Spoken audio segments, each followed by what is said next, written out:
Hvala što ste došli u velikom broju. Jučer sam imao predavanje u Karlovcu i moram odmah reći kako je to izgledalo. Došao sam 20 minuta ranije, išao sa mnom Tomislav Perko, jedan dečko koji je sad bio 540 dana u komadu na putu, znači godinu i pol. I dođem 20 minuta ranije, točno je gostiona preko puta. I kao ajmo na jedno brzinsko pivo i odemo unutra. I bla bla kak je bilo na putu, uglavnom dođe iz knjižnice po nas, ja trčim i krećemo mi sad sve bez ovih video materijala, nek samo slajdovi. I vidi ja krajičkom oka piše onako neki dani Afrike, neki pjesak, crnci mali to. Registriram ja Aljaska, ribe, medvjedi, to sve i završim predavanje. Vratimo se preko gostionu i Tomislav meni kaže, ja mislim da sam na letku vidio da piše pješačenje iz Hrvatske u Saharu. To se napravio. Rekao, ma ne, pa neko bi me valjda upozorio kad sam već krenuo. I ja pogledam onaj nekakav ugovor i stvarno piše to. Ja sam kompletno ono što bi istočni susjedi rekli, fulao ceo fudbal, onako. I održao predavanje o Aljasci i svima je kao sve bilo okej. A niko nije ono... Niko nije. Da, tako da ovdje sam bio upozoren. Aljaska, dobro. Uglavnom, cijela ideja Aljaske, nakon 12-13 godina putovanja, je došla od jednog čovjeka koji mi je pomagao dok se radio film. Koji je nešto ribario gore, on je meni stalno pričao Aljaska, lijepa, divna, ti bi to trebao otići, ti si... kak se kaže, svestran, pa bi mogao obići te krajeve. Ja sam to negdje imao kao informaciju, još je on imao neki kontakt i tak je vrijeme došlo i ja rekao pa idem na tu Aljasku, imam ceduljicu s kontaktom. Taman je ona serija, ne znam ste gledali Deadliest Catch, kad love one rakove, to se znalo pojaviti na Teoki. To je sad kao in. I odem ja na Aljasku. Aha, neće nas. Sve okej. Odem na Aljasku, let je sponzoriran pa je dugo trajao, 5 nekakvih presjedanja je bilo do gore. I završimo odmah na otoku Kodijak. Kodijak je veličine trećine Hrvatske, ima 6200 stanovnika i 4500 medvjeda. I sad sam došao tamo i imam tu ceduljicu s papirom od jednog čovjeka i polako po mjesto proste taj kapetan, jel živ, to mi je jedni kontakt koji ima. Joj, ne umre prije 2 godine. Ten papirić bacim.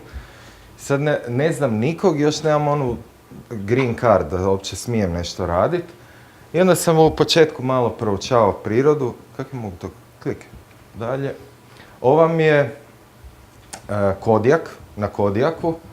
Ribarsko mjesto, ovo brdo desno gore sam prvi puta vidio nakon tjedan dana što sam došao, jer je bilo loše vrijeme. Snijeg prestaje u 5. mjesecu padat, odnosno otapa se.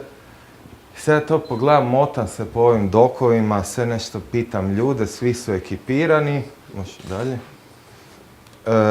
Skužim da se uopće teško kretat po Kodijaku samome, pa sam...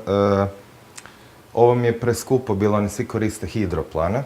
Inače, 50% je skuplja Aljaska od Amerike, jer sve treba dofurat gore. Ali sam ja u birti upoznao poštara, koji svaki dan vozi avion, cijeli krug. I onda sam njega koristio, jedno pivo, pa on mene drugi dan vozi, pa me treći dan pokupi i lagano sam se krenuo snalazit. Sa onim kontrole na moru, truperi, policajci, sa svima sam se odmah skompao. Svima sam se predstavljao kao pisac, zato što ako završim na brodu, ako mu hvate da radim slučajno, to je onaj Hemingwayski pristup, ne mogu ga pisati o nečem ako ne probam. I onda su oni svi to progutali kao ok, međutim nikako na brod. Ja sam kliknuo dalje. A gore stoje, ovo je na tablici od jednog auta, da je posao za ljude koji ne znaju loviti ribe. Stavno sve u znaku ribolova. Klikni dalje. I onda je jedna od stvari koju sam prisustvovao tih prvih mjesec dana dok nisam radio ništa, bauljao sam okolo, je svećenik pravoslavni imaju blagoslivljanje flote za sljedeću sezonu i jedan veliki vijenac sa imenima poginulih od prošle godine se baca u more.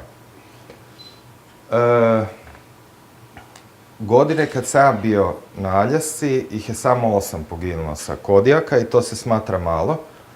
I tamo je taj odnos života i smrti između odnos prirode i čovjeka je al pari. To nigdje nisam vidio u životu da ljudi tako lako umiru i da ostali tako lako prihvaćaju to. Bio sam po Pakistanima, po svim tim zemljama, nigdje nije. Ovo je Kunderina druga knjiga bi trebala biti nepodnošljiva lakoća umiranja na Aljasci. Uglavnom, kad neko umre ribar, pričat ću kako, dobije memorijalnu klupu u gradu i sad ih je već toliko tih klupa da razmišljaju gdje dalje napraviti te, ili stalno ginu. Možeš kliknuti dalje, hvala. Ovo je isto taj Kodijak, ovih morskih lavova ima svugdje. Izgledaju tromi, oni su ogromni, znaju imati 500 do tonu. Međutim, nek put ne možete doći do broda, ali samo prepriječe, a dosta su agresivni. I prilaze skroz, zaštićeni su naravno, i toga, orlova, kitova, medvjeda, ima toliko da di god se okrenete nešto se događa. Neka životinja nešto radi. Možeš kliknuti dalje. Ovo je Randy u motelu za ribare, gdje sam u početku bio, gdje svi čekaju mjesto na brodu. To se dobro plaća, pa onda ima po 5 ljudi na jednu poziciju na brodu. On je cijeli život ribario i onda mi on dao te nekakve prve instrukcije šta, kako, koji brodovi su bolji, koja vrsta ribolova. Klikni dalje. Ovo je jedan od mlađih, on je iz Oregona. On dolazi svako ljeto gore i doslovno idu, nema agencije za broda, nego idu od broda do broda, haj, mogu dobiti posao, ne, puno su, haj, ne, i tako odu. I u međuvremenu piju, naravno, svako večer. Tako da u tom hotelu baš nije bilo dobro spavati, jer sve ok jedno drugo večer, ali baš stalno da u 5 ujutro dolaze ovak. I onda imali smo zajedničku kuhinju, onda kad krenu kuhat u 5 ujutro sve majstori. Onda sam razmišljao kako se preseliti, pa se naravno otišao u gostionu, malo popričao kakva je stvar i kaže mi on, joj, nekad je na Kodijaku bilo 17 crkvi i 17 birtija, a danas je svega 13 birtija, 23 crkve.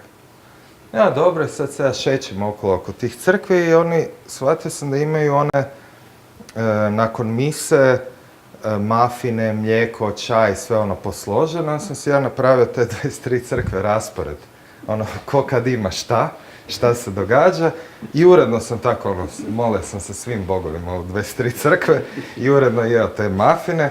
I tu je već budžet lagano krenuo u dobrom smjeru. Onda sam upoznao jednog čovjeka koji me pozvao na stan. Dapače u novu kuću u koju on još nije uselio. Možda dalje kliknuti. Onda sam položio neki ispit, onaj sanitetski, pa sam prodavao za jednu crkvu cheeseburgere. A ja se bavio, kak mi ne dao, mislim nisam se baš sa tim bavio pečenjem, nego ovo novac. Tržim, to mi ide. I odmah iza je kiosk bio sa rakovima, onim velikim. Ono što svi znamo, onaj ogromni king crab, kraljevski.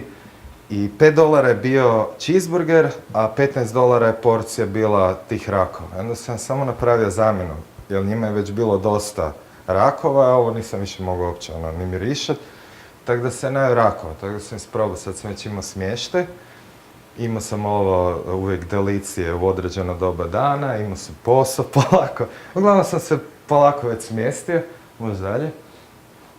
Pa sam onda posuđivao nekakve aute, malo gledao tu prirodu, priroda je prekrasna, ono, gdje ste bili, to je često loše vrijeme, tako da uhvatiti dobre momente zna biti triki. Ja.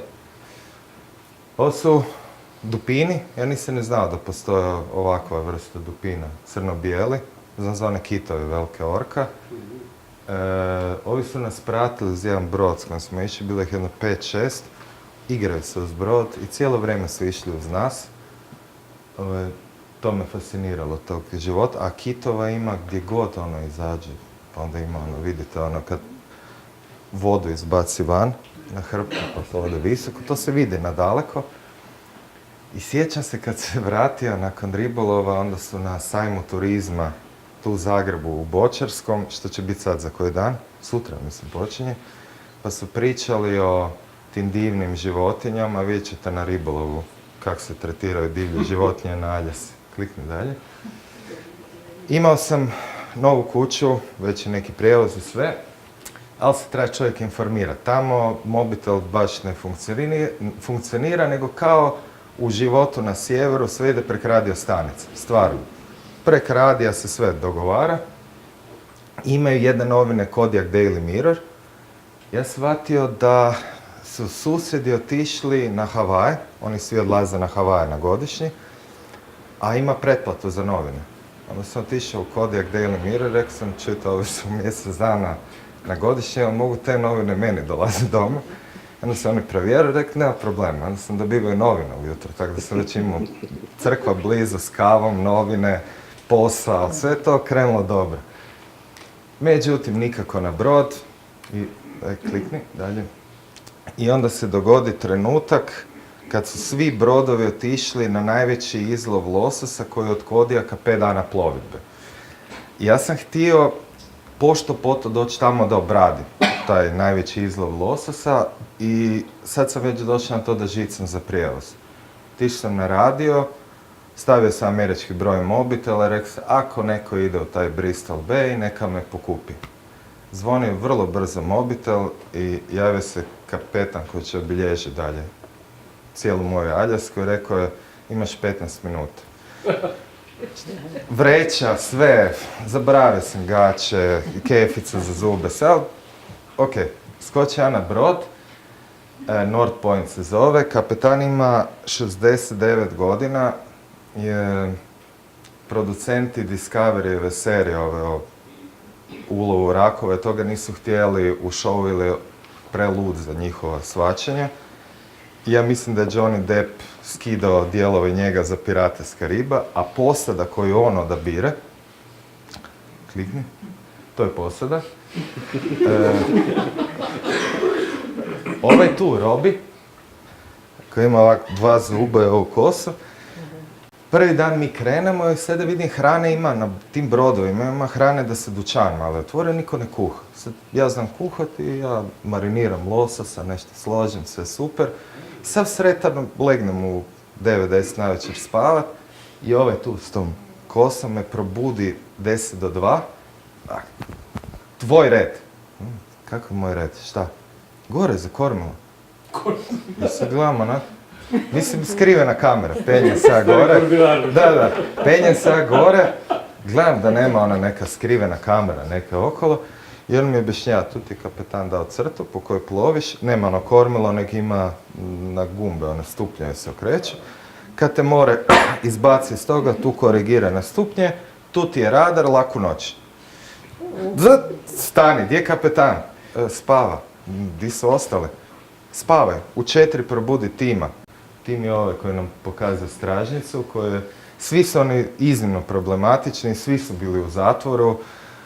Znam da kad sjeo s njima za večeru, nešto pričaju iz zatvora i ja pitam, sad spomenu neki dio u zatvoru, ja velim, oprostite, ali što je to? Pa znaš onaj dio u zatvoru? I onda ona, nisi bio u zatvoru? Ja velim, ne. A joj, i onda mi krenu objašnjavati lijepo, sve u redu, čovjek ne zna, nije bio. Siromak nije bio. Nemate iskustva, kliknemo dalje. Svaki brod ima toliko Playboya, tih časopisa, tona u kuhinji, u WC-u, svugdje ovi koji idu na losos. I sad sam ja naviknuo da tog ima, onda sam se ovako zeko napravio fotku, klikni dalje. Ovo je moj kapetan, tenisica, čizma, odrljanci, turska kapa, čovjek je multimilioner. multimilioner, ali baš bogat, no jednostavno ima 2 kćeri, 2 sina, sinovi isto plove, njemu je dosta, on ne želi ići po resortovima skupima i on okupi najgore moguće ljude u gradu za brod, tako da on može sa 69 godina galamiti na njih, a ovi su svi propaliteti na brodu. I uglavnom, kasnije kad će ja njega pitati, jer za mjesec i pol sam ja već vozio brod, otprilike, kasnije kad će ga pitati, pa Lu, kak si mi dao da vozim brod, mislim, nemam dozvolu za luftmadrac, kam je za 40 metara nekog broda. A on mi je onak vrlo ozbiljno kaže, pa vidio si ove ostale u posadi, da. I ono jesam, pa ti mi izgledaš normalno. Ti se uvređio onda Uglavnom, probali smo, tih prvih mjesec dana sam lovio losose i to je lagano, naspram onog što je kasnije došlo. Meni se tato činilo kao, nije tak strašno, pa smo malo rakove lovili u ovim kavezima, to su ti king kraljevski rakovi, iznimno ukusni, skupi i tog sam se prejeo do ovdje. I onda smo nakon mjesec dana došli istovariti ribu na jedan mali otočić i ovako vam izgleda Aljaska. Kad se maknete iz Anchorage ili ovih većih gradova, vam je generalno katastrofa. Sve neke olupine, ti brodovi, ja sam očekivao Amerika da će brodovi biti nešto suvremeni. To je 60 godina stare željezne olupine koje plutaju tamo, stalno ih vare, farbaju, nešto prepravljaju, stalno inženjer mora nešto raditi na njima. Uglavnom, dođemo na taj otok, ja sad mislim to je kraj mog ribolovnog iskustva, bilo je lijepo, divno, da kliknem dalje. Oseke su 7,5 metara i cijeli ribolov se ravna prema osekama. Znači, inače, ovo je kad se povuče voda, a inače voda do ovdje dođe, prilike. I onda jednostavno meni je bilo super, ovo su mali brodovi, super mi je bilo kad veliki brod od 40 metara odjednom samo sjedne i znači sad kapetan, sad ste slobodni toliko dok se voda ne digne, onda sve se ravna prema tim mjenama. Klikni dalje. A tih prvih mjesec dana u principu mi smo bili nešto što se zove tender boat, koji skuplja ribu koju love manji čamci, odnosno brodići. A ovi su toliki luđaci, oni jedni drugima preko mreže idu, samo kad ne pucaju jedan po drugom. Jel se da zaraditi u tih mjesec dana, može jedan brod zaraditi po $200,000 i tu nema milosti. A najslabiji zarade 30. Tako da je tu velika oko teritorija, i točno na minutu kreće, onda ima kontrole iz aviona, da ne krene neku minutu ranije, kad je otvoren lov, kad se zatvara. Sve se mjeri, svaki potok iz mora, znači potok koji ide u more, ima jedan kao nekakvo brojilo i tu se mjeri koliko lososa je prošlo. Kad je sezona, uzvodno, ako ih je premalo, onda zaostave ribolov dok se ne napuni kvote. Tak cijelo vrijeme se igra, država to fino regulira. A upoznam se jednog našeg gore lista, on je jedan od dvojice najboljih gore. On ima, šta mu kćer radi ona na brodu? A ona samo ovako iza sjedi cijelo vrijeme, ljulja se gleda kad idu helikopteri ili avioni koji ukebaju te i naplate kazne. Tata ide, to je njezin posao mjesec dana. Tata može, ili tata ide i tako cijelo vrijeme. Uglavnom, bilo je fora. Čak sam kod njega poslije navratio takom, klikni dalje. More je hladno 3 do 5 stupnjeva, 3 do 5 minuta čovjek može preživjeti kad padne unutra. Onda, da si ne znam kako veliki jak umreš. I u principu je najbolje kad brod tone, jer onda čovjek ima vremena obući odijelo u kojem može biti 24 sata. I kad tone brod, onda to ima GPS-om, pa ako ima sreće da si relativno blizu, dođete spasiti, ali puno ih umire. Možeš kliknuti dalje. Evo je kraljevski losos, pretpostavljam da ste to... čestitam. Da. Gospođa je bila... Nije, možda me Dozvolu, ribarsku dozvolu. Ribarsku dozvolu, pa da. Da, ima sport fishing license i commercial fishing, da. 3 smeš Da, loviti tako. To je mali od ove. i 2 halibuta si. Super. Uglavnom, postoji 5 glavnih vrsta lososa, svaki izlazi u drugo vrijeme van na mriještenje. Ima pink i red. Taj red je najpoznatiji, to kad mi odemo kupiti nešto dimljeno, to je otprilike taj. Ovaj kraljevski je najskuplji, ali njega u principu ribare, pošto ga jako malo ima, oni ga za sebe ostavljaju, to sam uglavnom kuho, to ide rodbini i tako dalje. Klik. Da, taj posao je bio ovako, ovo smo napravili mi. Ovo je na brodu spremnik sa ledenom vodom i onda vam dođe jedna ogromna vreća, ne znam, 500 kila te ribe, onda bi ja to pravljao s time, pustio, onda ono sve ljigavo sklizne dole i onda bi ih gurao unutra, pa se opet to počistio i tako mjesec dana. Ovo su bili trenuci ovoga za što se ja zalažem, hedonizma, cijelo promišljanje o tome kako tretirati lososa te večeri. Ovi su već ribari sa mnom poludjeli, ali sam ja razmišljao onako, pa ja nemam internet da sad malo pogledam, pa jesi ti vidio, speci ga unutra, ne može, moraš ga malo Inače, sam da znate, najbolje od tih mjesec dana vam je varijanta žene domaćice, pamtite. Ovako, kriške lososa, smeđi šećer, soja sos, sol, maslinovo ulje, luk. To stavite, kako ste veli, ne u pacu, nego u marinada, tako je. Pa pac, to je isto. Da. A pac bi ja nekako više vidio neki pajcek. Ovo je pajcek. Uglavnom to stavite drugi dan u pećnicu u onoj foliji ili kako god vam draže. I to, ja čekam da idem ponovo tamo. Sad ću, Mele mi je 4. godinu već sponzor, vjerni smo si jako. Klikni dalje. To je to odijelo. Mi smo ga naravno isprobali, jer htio sam vidjeti kak je to. Super funkcionira, međutim, najviše ljudi umru kad idu na WC, jer znaju na rubu broda mokriti u more. Kad sam prvi put to napravio, onda se kapitan dera. Are you crazy? Ja sam mu rekao, šta? William piše po sredini broda. Tako mi je rekao, nemoj slučajno na rubić, jer ograda nije visoka, dakle da je nemirno more. I po noći znaju biti ta dežurstva, onda izlaze ribare van zapaliti pljugu, pa se malo zamisli sam preko broda. A ima jedan alarm, šteta što ne možemo to na internetu, nema veze.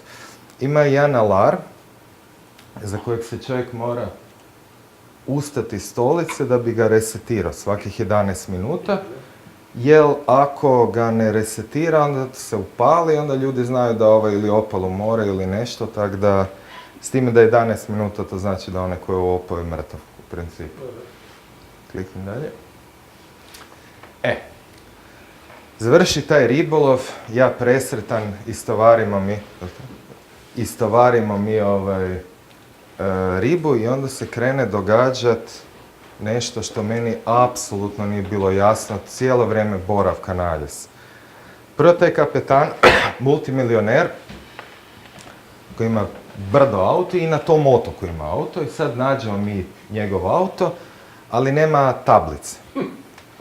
I sad neki mali se pojavlja, to da je u Pakistanu, to se naviknuo na takve situacije, i mali nosi branik sa tablicom. Njegov mi kaže, ovo je vaše. On, hvala i sad krenu oni vezat žicom to.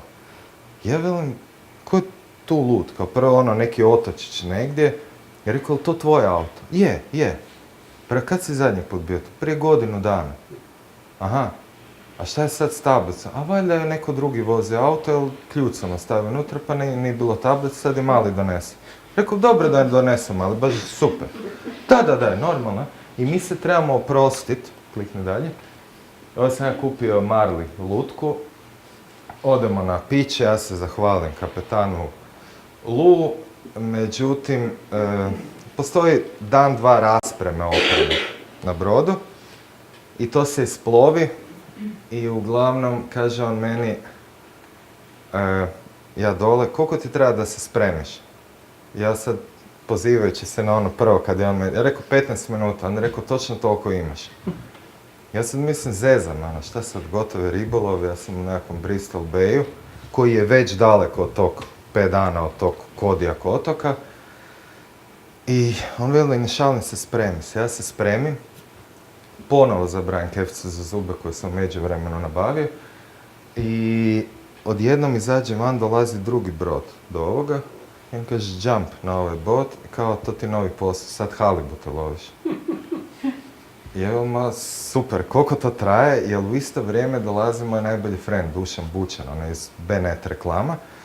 On dolazi tamo i on koliko ovo traje, da znam koliko ću kasniti.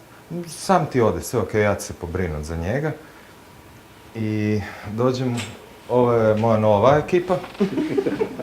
Uglavnom, on je liječeni narkoman, alkoholičar u isto vrijeme. I sad je samo pušio travu po skrivečki, to ujutro i navečer. On je mehaničar, on je relativno normalan, ali smo čekali njegovog brata koji je inženjer. Zato se nismo odmah otisnuli na pučinu. Ja kažem, di je taj gospodin? A evo sad će ga policija dopeljat. Aha, policija, pa otkuda? Pa iz zatvora, otkud bi ga doveli? A šta radi gospodin u zatvoru? Pa kao pokušaj ubojstva. A, kao koga? Ženu, ali bio prepijan pa nije uspio. A, dobro. Ja rekao, i sad je u zatvoru i on mi dolazi na brod. Da, po našem zakonu policija radi alimentacije svega da bi ti mogao ispoštovat. Policija te može kada je sezona dofurat na brod i opet oni pokupe.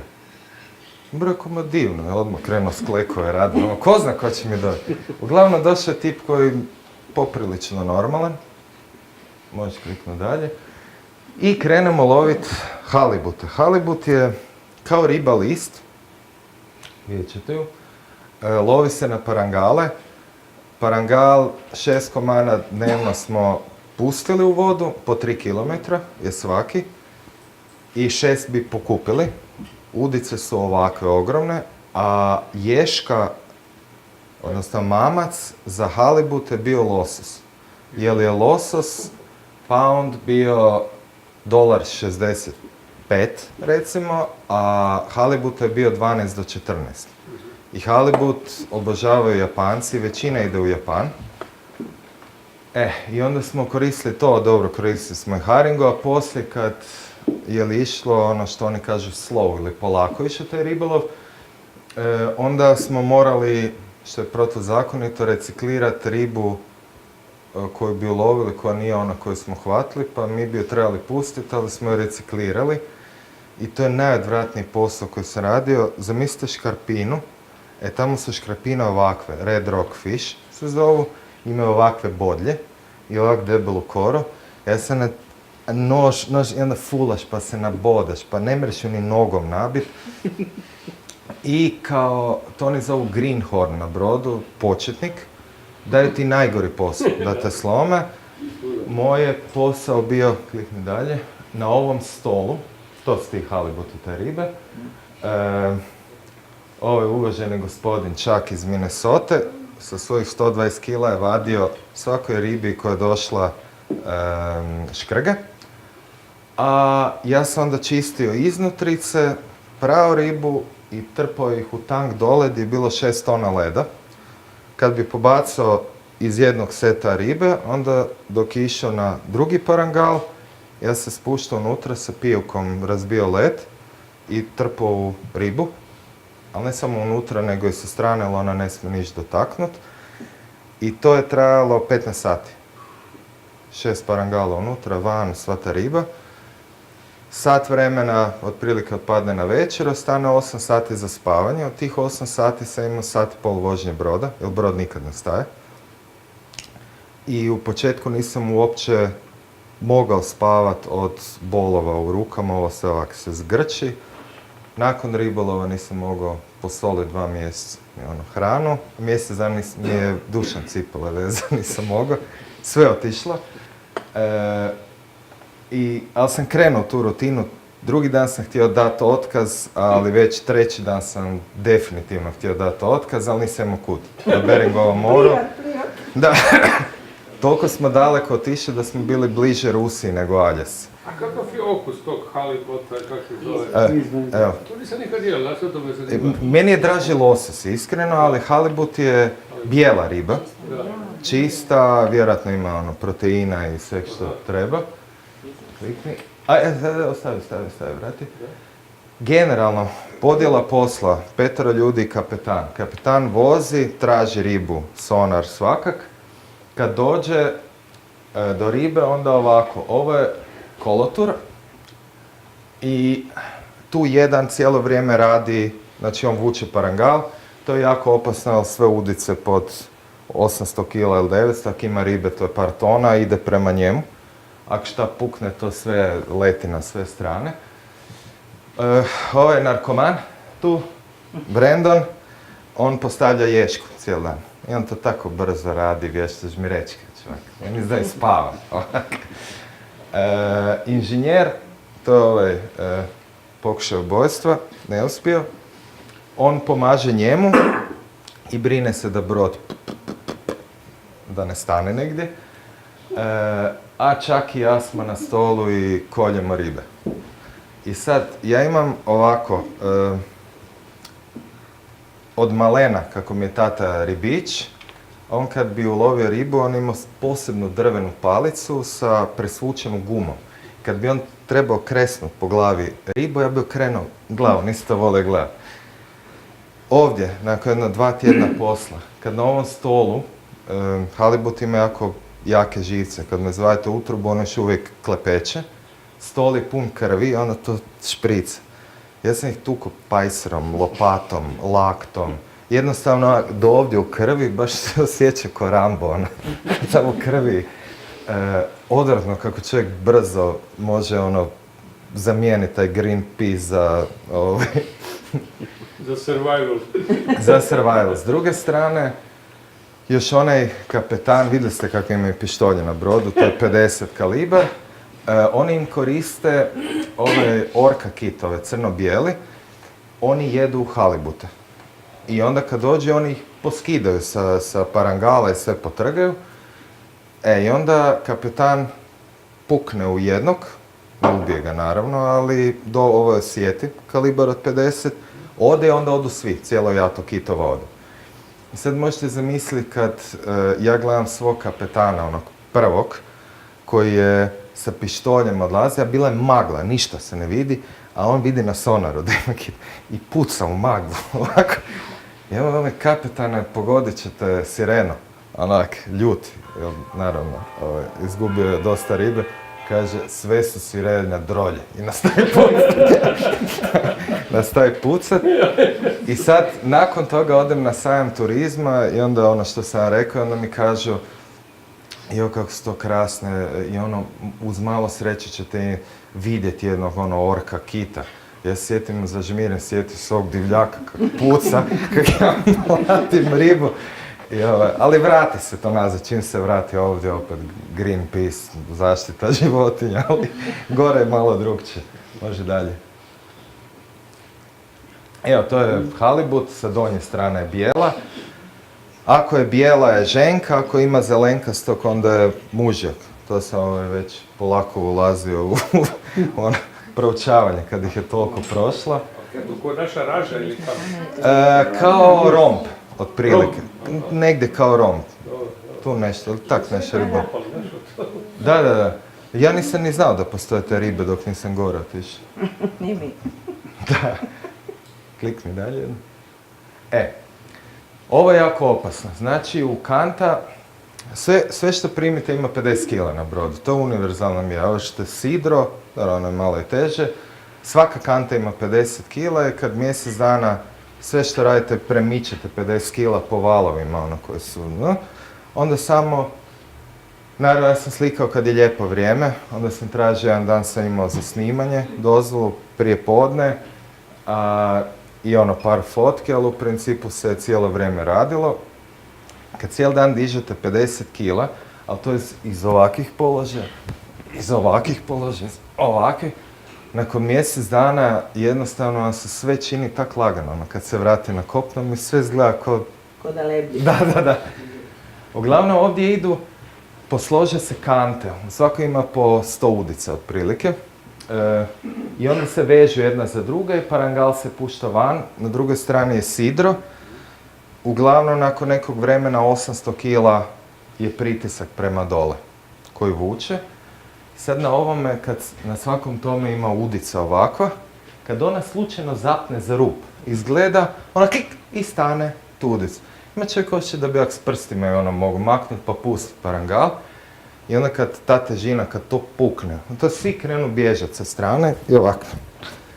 To kad pukne, onda povuče cijelu kantu, sve odnese u more.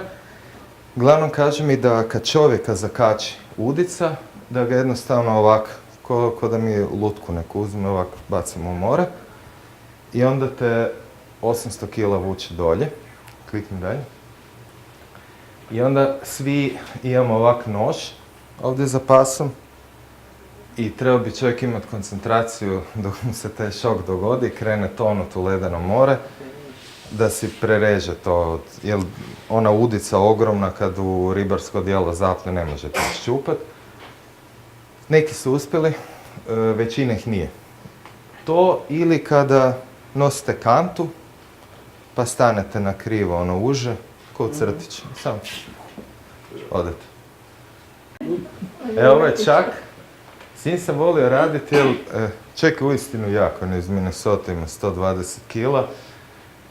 I volio sam raditi s njim zato kad je shvatio da i njega bole ruke, a već godinama ribari, tako da nije ono da je sad samo ja, ono pa mi je nekak bilo lakše, čak mi je on dao neke kreme, pa mi govore moraš si trljati. I rekao mi je drugi put, ako ćeš ikad ići, moraš tenisku lopticu ili nešto 2 mjeseca stiskat. Onda ti je lakše, to kao on radi. Može dalje. Ovak je inače vrijeme, najčešće. To je markacija ovog parangala. Klikni dalje. Evo to. Čak tak je vješta, on kad primi ribu, samo akne i već su vani ove škrge. I već me hiti, onda ja... Ima se jedan pribor, ne znam se vidi ovdje, ona kuka. Uglavnom zgledam drška, ima metalno ovako koje je nazubljeno. I sad vi provučete prst i s time grebete dok god ima i malo krvi na ribi. Onda kad krenu one ribetine ispadati, a teške su jako, onda se žurete, onda primite tu jednu ribu, more vas valja, onda onu rupu pogodite unutra, da vi ne padnete unutra, pa onda poslije razbijat led, baš je, rekao sam nikad više. Evo ide sad u travnju opet, ali ok. Klikni dalje. Ovo je najveća koju smo ulovili, ta je bila 125 kila, 2 metra 70 koliko je već bila, 60. Ova tu, to vam je spremnik u kojem sam ja ledio ribu. Na način da ovo, znači, kako ovdje ima ribe, tak ima i ovdje tu. I prvo je na početku ovdje led, na sredini, i onda trpam i gradim ogradu sa strane. Ovog leda je sve manje. Uglavnom tu veliku ribu smo ulovili relativno pred kraj, već je ograda meni bila do ovdje. I oni hoće hititi ribu od 125 kila dole. Kako će ja dole ribu ponovo podići od 125 kila gore? Joj, daj se snađi, nekako imaš ono minutu. Ja skinem ove dvije metalne, naslonim na rup, na ramena i kao čak, ajde sad nježno spusti ono, ja sam htio da to lijepo sklizne dole. Oni su primili tu ribu, njih dvojica, dofurali do rupe dole. Glavno to je palo na mene, onda je pol ribe ostalo visit. Riba je ljigava naravno. I onda kad je punoć, kad brod se ziba, onda ona jedna prek druge zna preći, pa neko ispadne, kak zapne, ispadne led. Onda se ja moram penjati unutra i po tim ljigavim ribama hodati i onda trpati još leda unutra. Međutim, to je bio kraj. Ovo su radnici gdje smo došli istovariti ribu. Od 22 tone halibuta, 6 riba nije valjalo, to ne mojom greškom. Postoje neki sand fleas kad ih pojede. I to smatralo jako uspješno i zato je mene kapitan zvao za Novu godinu da mi čestita Novu godinu i rekao je I want you on my boat u travnju. Ja sam rekao ne znam, čeka neke ponude iz Hollywooda, kak se filmom bavi to. Na kraju sam odradio Cowboy, to za mršavi honorar, domaći film i jedva čekam da odem na Aljasku malo. Uglavnom, može dalje. Dolazi glumac na Aljasku. On je imao tu nevolju da je došao kad sam otišao na drugi brod i nikako nije mogao saznat kako dugo ću ja biti na tom brodu. Razlog je tome što oni imaju kvotu koju trebaju uloviti. Sad nek put je ulove za 2 tjedna, nek put za mjesec i pol. I onda bi on došao u kafić, sve njega dočekao ovaj moj prvi kapetan, dao mu je pušku odmah za lov, svega je sterao u šumu, jer obožava lov. I, međutim, on bi došao u bici, you know Croatian, right? Da, Boris, kao znam. Kad se on vraća? Pa on peca, kao lovi ribe. To je bio odgovor. I tak je on, gdje god bi neko da, Boris, kako da, znamo ga, da. Kad se vraća? Pa on ribe lovi. I uglavnom on je već ludi od toga. Imao je dosta slobodnog vremena, družio se sa potomcima Eskima, koji jedni smiju tuljane loviti, pa je išao lov na tuljane. To je meni već bilo, ja sam poslije otišao, malo mi onak, ima simpatičan u glavicu, meni je to onak, premda opet oni to ubiju za svoje potrebe i jedu. Koriste sve i masti njihove to, klikni dalje. A on se imao bogat društven život tamo, išao je u starački dom, oni često imaju partije. Komade love. Da. Uglavnom, toga je odveo ove s naočalama, on je šef na radiju, Jeff. Onda je on mene znao, pa se Dušan njemu javi, onda ga rekao, vodim te na parti.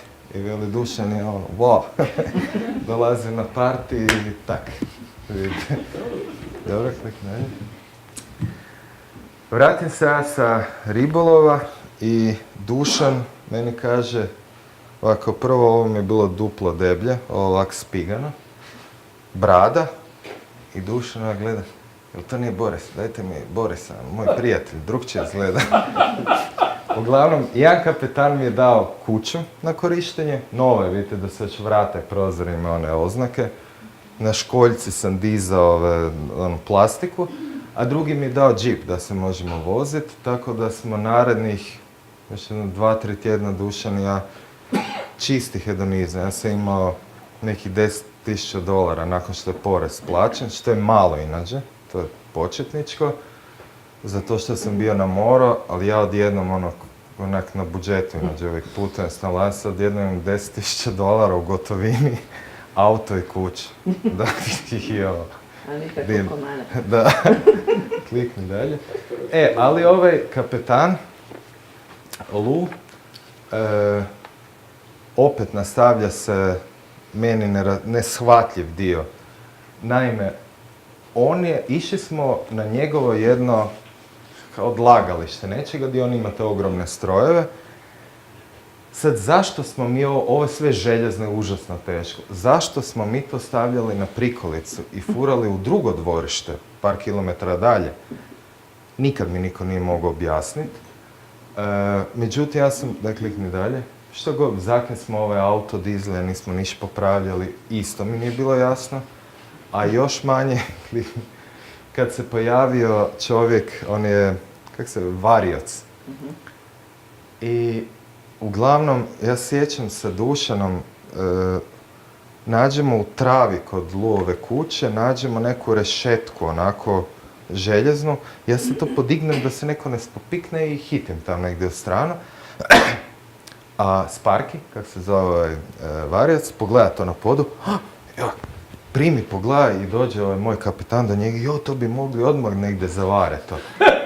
Pa to ljudi godinama vam stoji tu već unutra. Ne, to je super, neke vare. Nikad nisam shvatio, multimilioner koji staro željezo nešto preokreće. To je škola Dušan Žabolja. Da, vjerojatno. A razlog radi čega hoću raditi, predao sam na natječaj dokumentarni film o njemu je, on je došao sa 19 godina iz Njemačke u Ameriku, 50 godina znači plovi. I bio je iznimno, svi ga znaju kao galantan i marljiv tip koji je sve što je zaradio je na pošten način na moru. Bogatstvo se ne mjeri brojem brodova, nego brojem kvota koje imate, koje možete dati nekome po poljima. To je ono ko u ZERP-u, pa sad imam ovo polje, tako. Uglavnom, on 96. saznaje, novinari su otkrili američki, da je druga najveća tragedija u Drugom svjetskom ratu, nakon Pearl Harbora, bilo potonuće Rone. Rone je bio vojni brod savezničkih snaga, koje su napali i Njemci sa avionima iznad Alžira. Cijela flota je, nakon što su napali brod, pobegla nazad na kopno, Europa, a on se sakrio u Maroku iznad Atlas gorja. I kad se ovi obnavljali sve, rekuperali, on je bacio jednu bombu očito na pravo mjesto, on je bio šef tih zračnih snaga i uglavnom ubio je 1143 mlada Amerikanca i Britanca. I sad ovaj saznaje 96. kojemu je, znači Lou kojemu je Amerika poslala domovina gdje ostvare san, da mu je tata kriv za najveću tragediju. I onda je otišao u Sjetlo, je bila komemoracija svake godine za te, ispriča se svakom djetetu ponaosob. I to ga je malo drmnulo i tad je počeo ludit lagano. Za 60. rođendan je, on i žena, to mi je kćer pričala njegova, su se nadrogirali LSD-om na rođendan na partiju. Uglavnom, ekscentrik je posve lud, široka srca i sad bi ja htio dokumentarac o njemu napraviti. Pa držite mi srećke da dobim neke pare od Havca. Prekasno je počeo sa 60 godina. Sa 16 možda. I dobro je bilo 2 dana prije nego što mi treba ispisati taj zadnji ček. On je poznat da kad sjedne u bager oko svoje kuće naš uređuje, to svi bježe. Na sve strane. Susjedi preparkiravaju aute. Uredno, ne, vidi on fino, samo je lud. On ne gleda u rikvrc, tako da ono uđe u ogradu drvenu susjedu, ali je takav da se susjedi više ni ne ljute na njega. Međutim, pretjerao je, pa je ispred kuće nešto išao s bagerom, uglavnom 120 metara se skotrlja u bageru unutra i kaže da je preživio samo zato što ima čvrste ribarske ruke pa se primio za volan, polomio nogu na 2 dijela i išli smo mi u bolnicu, uglavnom jedan vrlo osebojan lik. Klikni dalje. Naravno, mi smo se poslije pravili važi onako, imali smo tog oružja tonu, jer gore je pravilo u principu da ni ne ideš uopće u šumu da nemaš neki pištolj. I to ozbiljni pištolj. To je jedna šansa ako ti se dogodi napad medvjeda da nešto napraviš. Medvjeda ima jako puno i sad smo onda Dušan išli s kamerom snimali pa je on malo pucao, ja malo pucao, totalna sloboda, ali nevjerojatno. Ribari koji kad nisu na brodu piju i plaćaju alimentacije, svi imaju oružje, nema da jedan drugog upuca. Ono, ja bi očekivao onako, piju, one se potuku, ali jedan drugog ne Ovo nije uspjeli ženu ubiti. Da, pa ovo je, zato kao Anchorage, malo je omekša. Uglavnom, drugi sponsor, da, želim putovat, putnička agencija, koja već, 4 godine koju melem, koji mi pomažu da sam uvijek ne moram ja ništa izdavati više za put. Klikni. To su medvjedi ovi. Kodiak Bear, dobro, ja sad stojim on je na 30 cm, recimo, više. Taj medvjed trči na 100 metara brže nego Usain Bolt. To je zasigurno tako. I sjećam se kad sam došao, onaj stari Randy ribar s početka, mi je rekao da imamo tu 2 vrste medvjeda. Imamo onaj mrki mali, crni medvjed. Znaš šta, kaže on meni, kad te taj medvjed naganja, ja velim, šta? Vili, na drvo gore i briši gore na drvo. Ja velim, i onda za tobom i gore bu te ubio. Ja rekao, dobra, šta kad me ove naganja? Veli, isto, samo do prvog drta i štura gore. Ja velim, šta onda? Onda on dođe, sruši drvo i ubije te. Ja rekao, znači nema lijeka, nema. A dulje, Probaš. Klikni dalje. To su ti potomci Eskima koji imaju pravo lovi. Njih smo jako koristili, rade se neke priloge za Novu TV pa smo ih koristili, ovo je uredno pozdravljao Nikolinu Pišek ili ona tad vodila, stalno okretao na to. Uglavnom bili su jako simpa, idu u lov, kašlju, ovaj puši non stop, a veli Dušan, pa šta ne bi to trebalo biti tiho on. S puškom ide kašlja, cigarete i cigareta, ono ne bi smio životinje. A veli, to štima tam di nema divljači i ovoga. Ovdje veli, uvijek ćeš naletit na nešto i da klikni dalje. Ovo sam kasnije ću saznat, postoji jedan Vito koji je puležan. On ima brodogradilište, odnosno reparira brodove i u principu sad kad dođem, vrlo vjerojatno ću prvo kod njih navratit, trebamo nešto dofurati iz Pule. Eto, tako da naših imena najzabačenijim dijelovima. Inače dođe na, koliko je, 13 kruzera u sezoni dođe na Kodjak. Na stanu predugo, a ovi su toliko ljeni u gradu. Pazi, dođe 13 kruzera, ljudi bi nešto kupili. Ovi ne otvaraju jutro dućane, ono, tek tam 10-11, a kruzer zna ujutro doći. Ma kako, da, ne, to njih ne dira. Klikni dalje. Izdao zadnji. Da, kad bi gledao tu Aljasku, isto koji prvo pješačenje iz Rusije u Francusku, rekao sam nikad više, pa sam otišao ponovo iz Zagreba u Saharu. Kad se skinuo s broda, kad nisam mogao posoliti hranu, bilo mi stvarno do ovdje. I rekao sam, ovo stvarno nikad više, karta mi je, nije za 2 tjedna, nek 24.4. idem. Tako da nikad ne reci nikad. A što se priča tiče o Aljasci, klik.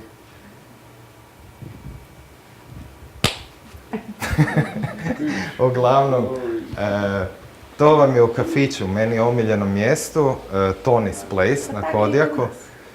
Na Kodjaku ovako veliko piše, jer svi ribari nakon sezone kad krenu muljati jedni drugima, to je kaos. Neki put ja sa onim jednim, ako se sjećate slajda gdje sam pijucko na šanku, onaj jedan mi je rekao, nakon sezone se mi nađemo i sad ja sam bio ponosan, to se odmah proći, na kojem sam brodu bio, kak sam odradio i onda vas ribari više ne tretiraju kao početnike i pričaju s vama.